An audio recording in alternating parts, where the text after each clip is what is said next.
right, so driving to the nursery to get some plants for the native garden on the Dixon claim. Really exciting. I actually took the day off, which I usually don't do, and we're gonna just spend some time in the garden and building and hanging out with the family. Also just left the hardware store getting some more infrastructure, right? So building out that gravel path, building out the edges for that gravel path, and then we're pretty much done. So we're getting really close to building out the infrastructure and getting just to planting. Just to talk a little bit about where I'm going. So I really like going to local nurseries. I haven't really delved into the world of growing my own seeds quite yet. Maybe that's a next year project, but going to the local nursery has been a game changer for me. Number one, supporting local businesses, which is also cool. They also have, I tend to find a wider variety of plants, whether you're looking for, native flowers, grasses, or, vegetables and fruits. I just find that they have a wider variety. And I also find that they're better quality, the plants that you get as well. So it's kind of a win all around. I used to go to the big box stores and get my plants there. The pear trees on the Dixon claim are from a big box store. They're doing fine, but I really like going to the local nursery. So we're gonna head there.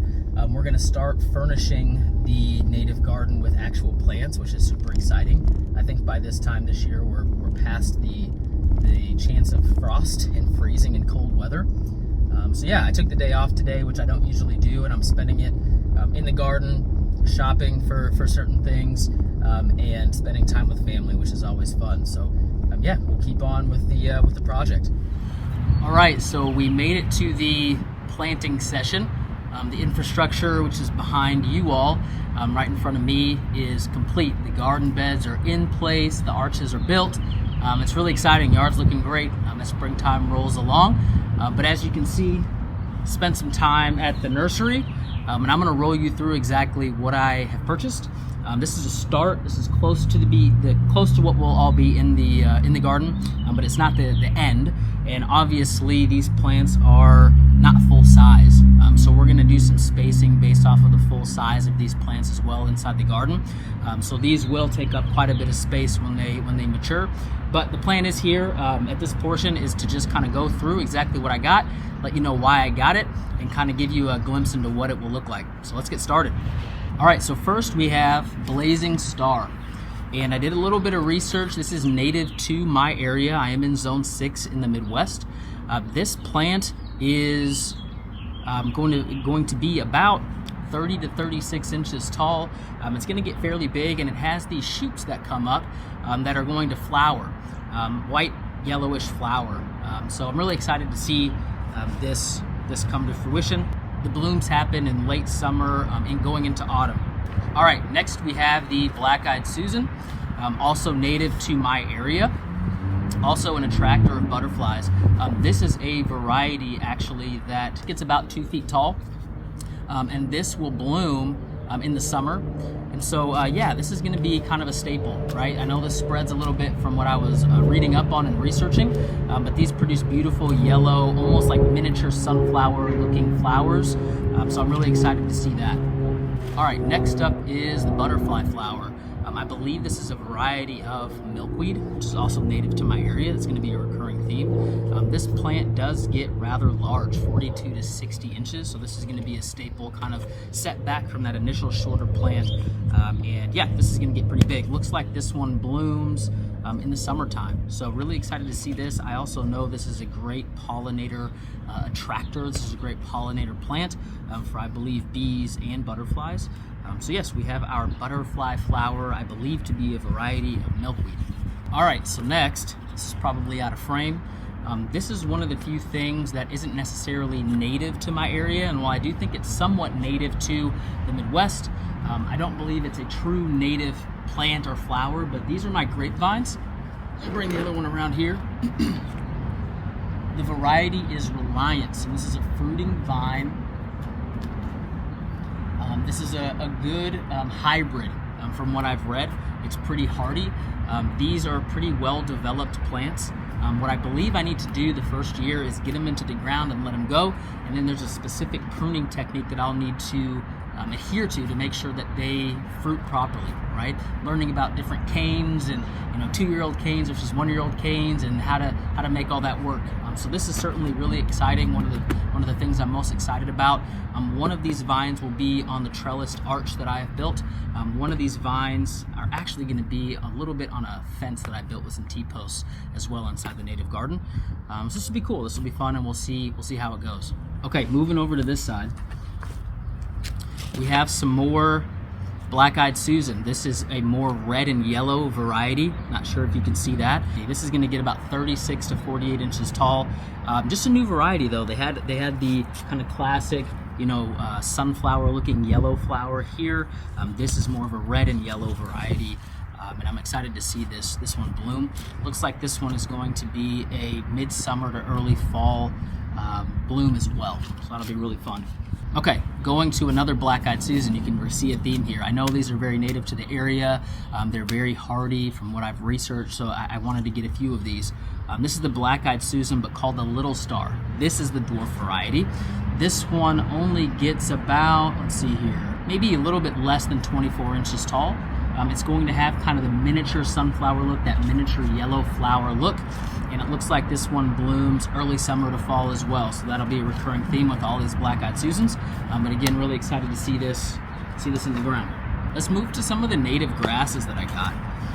I made sure to speak with the people and do my research, but speak to the people at the nursery about these, and these are native to the area. This first one is called Blonde Ambition. It's a blue grama grass. Hopefully I'm pronouncing that correctly. But from what I hear and from what the picture shows, this actually will grow to be about 3 feet tall and 3 feet in diameter, and it gets these almost eyelash looking, I don't want to call them flowers, but maybe blossoms is the better word for it. So this is going to be a decorative grass inside of the native garden. And move to this one. This one's super cool. I've never really seen anything like this before, but this is the Fox Red Curly Sedge. This is also native to the area. This one as well gets about 3 feet in diameter and 3 feet tall. I believe this one has some sort of blossom that happens. Really excited to see this kind of reddish, almost auburn, fall-looking colored grass grow as an accent inside of the native garden. Moving along, we have primrose. This is called the Missouri Evening Primrose. I'm not too familiar with this one. I don't know if I've ever seen it necessarily in person, but certainly in my research, primrose comes up very often. It looks like the bloom date is the spring, so this one will hopefully be blooming soon. And the height gets about 10 inches. So when I'm thinking about designing the garden, these shorter 10-inch, even the small Black-Eyed Susan, that's going to go more toward the front near the walkway or near the path for my garden. This is certainly one of those. So this has a yellow blossom, needs full sunlight, blooms in the spring. I'm really excited to see this. And by the way, all of the plants were specifically chosen because they are perennial plants. So the goal here is you put it in place, you let them get to full size, and you just kind of maintain. They come back every year, which I always appreciate, so I don't have to replant these every single year. All right, second to last. I don't know how to pronounce this, but this is called Soulmate. Asclepias, I guess is the official term. But this one gets about 40 inches tall, it looks like. So this is going to be pretty big. It has these beautiful reddish pink flowers. I'm not sure exactly when this flowers, but again, in my research, this was definitely a native plant to my area. And I'm really excited to see this one. This will be a main staple of the native garden. And last but certainly not least, we have the yellow trumpet vine. This as well was native to my area, and this is what's going to go on the other trellis. So this is going to be purely decorative, to whereas the grapes obviously we're growing to eat them, but this has a really cool yellow trumpet that will blossom. From what I've researched, this is a pretty vigorous grower, so this is going to get trellised up and hopefully create that really cool canopy feel. So we have on our 2 trellises, which I'm really excited about. But yeah, this is the yellow trumpet vine. So really the next step in this whole process is getting all of this into the ground, kind of designing what I want the look to be, and I'm going to take you right along with me on that journey. So let's get to work. All right, so I wanted to take you on a little journey here position these how I think I would like them to be. You can see that amount of plants really will fill up a good amount of space here, even though it looks like I only bought a few. So that's exciting, and I like seeing this initially kind of all mapped out. So we have the taller plants here. I may need to change that just depending on how tall that's going to be, but I'm referencing or framing all of these up with thoughts about how tall they're going to be and what's going to block out what sunlight. So for instance, the grapevine there, I know for certain that grapes need to have a lot of sun, as much sun as possible. And so the plant that I put right in front of there, which you can see there, that's one of my smaller plants. So again, let's make sure that those are on the smaller side so that the grape can get full sunlight. That's another reason why, and you'll notice that this fence here is new. I was gonna have a grape on either side of the trellis, but as you can see, my house blocks out a good amount of sun in the evening, and so I'm going to put one of the grapes there on that trellis, train it to kind of go horizontal instead of vertical, so that hopefully we get the most amount of sun as possible throughout the day. On either side of this pear tree, we're gonna have some decently tall plants, which is totally fine. We also have some of our decorative grass there. We have a decorative grass over on this side as well. I'm gonna have two of my larger plants there, two of my taller plants there, because it doesn't really risk anything. It doesn't really risk blocking out any sun from anything else. In that open spot there, I am gonna build a small little trellis so I can trellis up some tomatoes, just because that's the best part of the yard for that, not in the vegetable garden. We have my peonies here. You can see that. Those will get a little bit bigger than what they are. They're only in their second year. But we also have the trumpet, the yellow trumpet, which I'm gonna trellis up there. Just for reference, there's my other grapevine. You can see as we walk through, there's my last larger plant. So we're gonna get to work on digging this up, and I'll show you what I'm gonna add into the holes to be kind of a substitute. One thing I got to keep in mind here is that I mulched this not too long ago, just a few weeks ago, and a lot of this is just lawn that I had killed off to the best of my ability. So I want to make sure I'm adding some things before this mulch really gets to take effect and break down that soil so that the plant's getting a good start to its life. All right, I actually want to spend a little bit of time talking about why I decided to mulch everything. So this is a method that I learned several years ago called the Back to Eden garden method. And essentially the idea is when you look at woodlands or natural habitats, there's not usually bare dirt, right? There's usually some sort of organic material on all of the ground. And that organic material serves several purposes. Number one, it keeps the ground cooler. It retains moisture. So if I dig all the way down here, I haven't watered this in some time, it's still wet there, right? It breaks down and adds nutrients to the soil. It also makes the soil not as compact. And so when we talk about adding the mulch, not only does it look nice, but also it serves all of those purposes. One thing that I'm gonna have to do when I'm planting all of these, however, just because this is fresh mulch, I've only had it down for maybe a month, is I'm gonna have to dig the holes a little bit wider, add some compost, add some organic material that's already loosened up so that the root systems really take to their new home, because it's pretty compact. So it's all lawn before. So when you see me digging these big holes and adding this organic material, that's why. But I'm a big fan of the Back to Eden method. I'm a big fan of adding mulch to the ground. I've seen the benefits of it in my vegetable garden, which you guys will see more videos of throughout the year.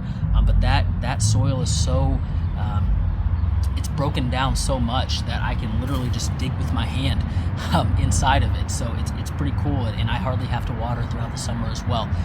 And again, I got all this mulch from a service called Chip Drop.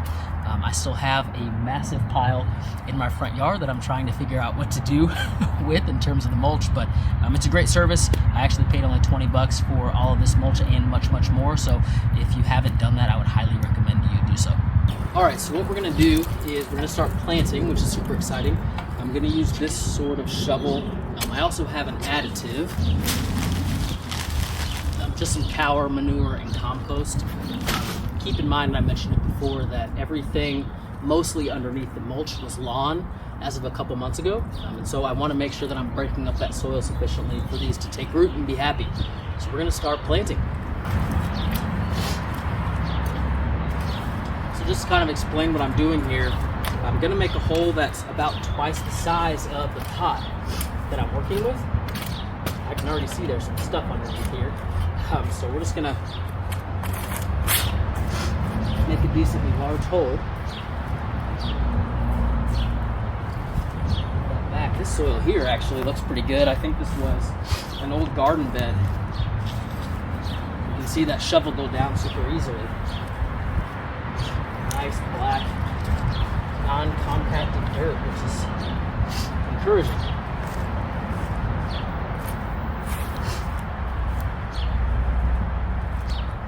I'm actually going to widen this out just a bit.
All right, so we have our yellow trumpet vine.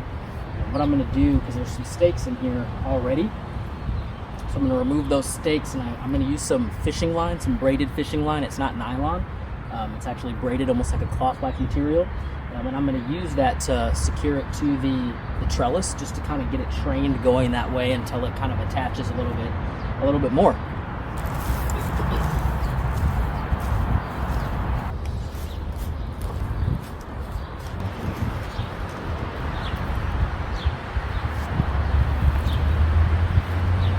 Some old garden bed fabric for weeds. Whenever I find that, I just pull it out.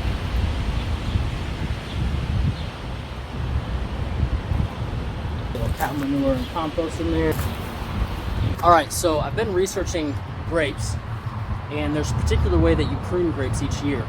I'm learning the terminology, but there's canes, there's cordons, and something else, and the trunk, I believe, are the three components.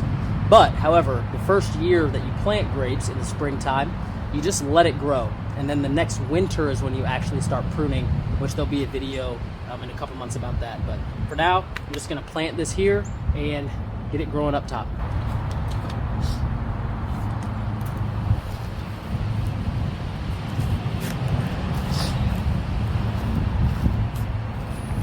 See, there's more of that garden netting to prevent weeds. I don't want that. This was from the previous owner of the home several years ago, so we're going to get rid of that.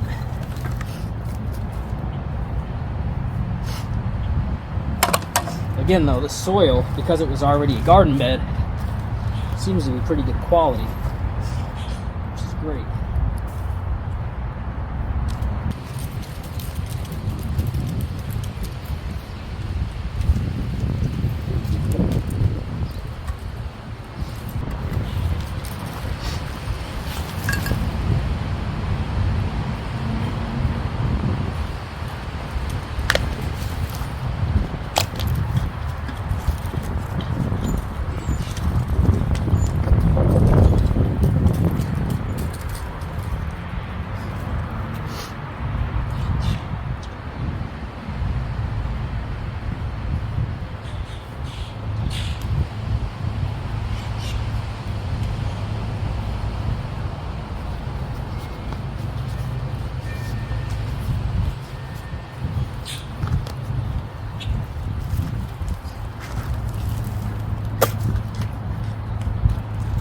Looks like these are a little bit root bound as well, and so I'm gonna Just kind of tease these a bit, encourage them to grow out.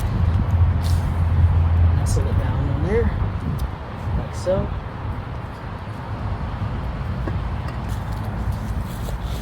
I'm gonna throw some of that compost in there.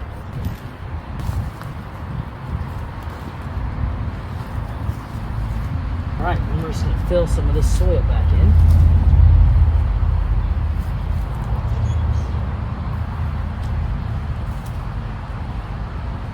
And in my research,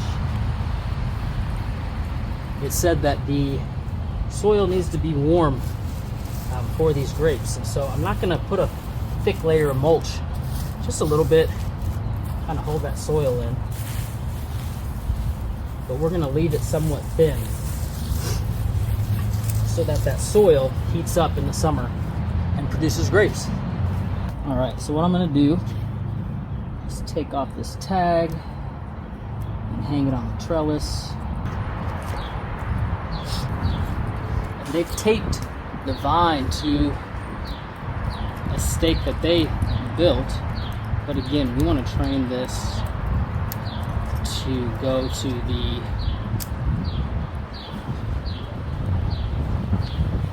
trellis, not the stake, and so I'm gonna just remove these here.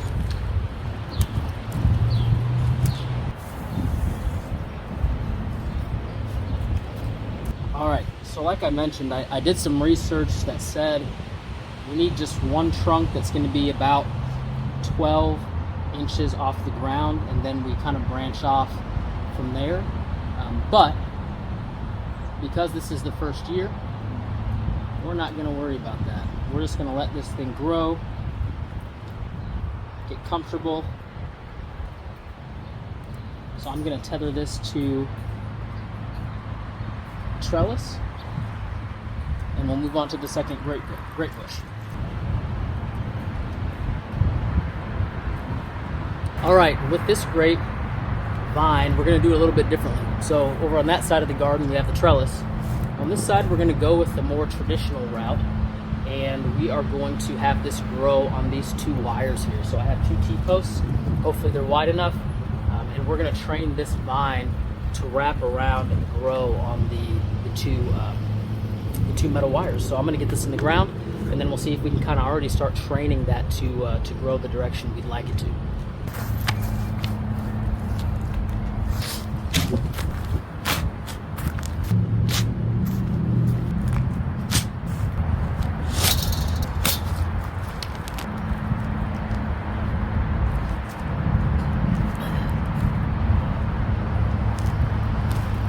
You can see this big clump of lawn, this big clump of turf. So what I do is I shake that off, get all the dirt out of it, throw away the turf. Yep, looks about right.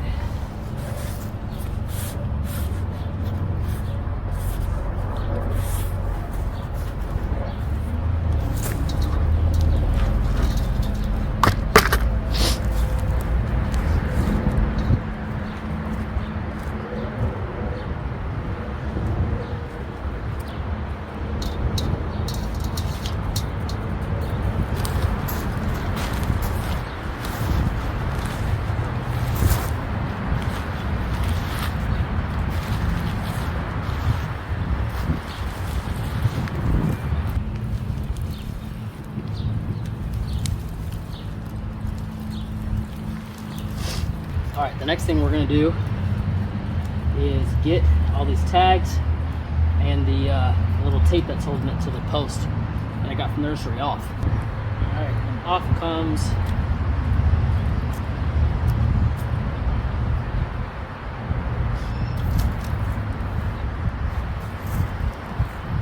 all right, so now we have our vine. This one is more singular than the other one, which is cool. Like I mentioned before, we need to have 12 inches probably of trunk, and then we branch it off onto two canes, and those will be our two cordons or cordons moving forward. But again, this is the first year, so we're just gonna let it grow. All of this eventually down here, oh, that one already fell off.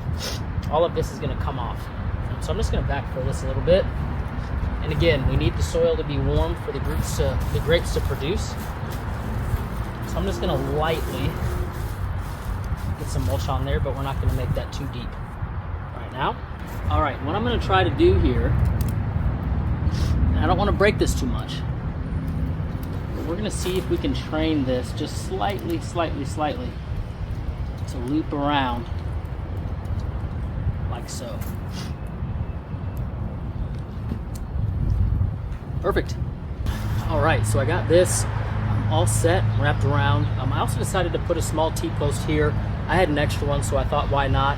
As this trunk gets a little bit stronger, I'm gonna tether that, or as it starts to grow, I'm gonna tie that to this post just to act as a reinforcement. I have kids, I have dogs, I don't want somebody ramming into this and killing my whole plant. So now the next thing with both the grapevines and the flowering vine there is to water them in.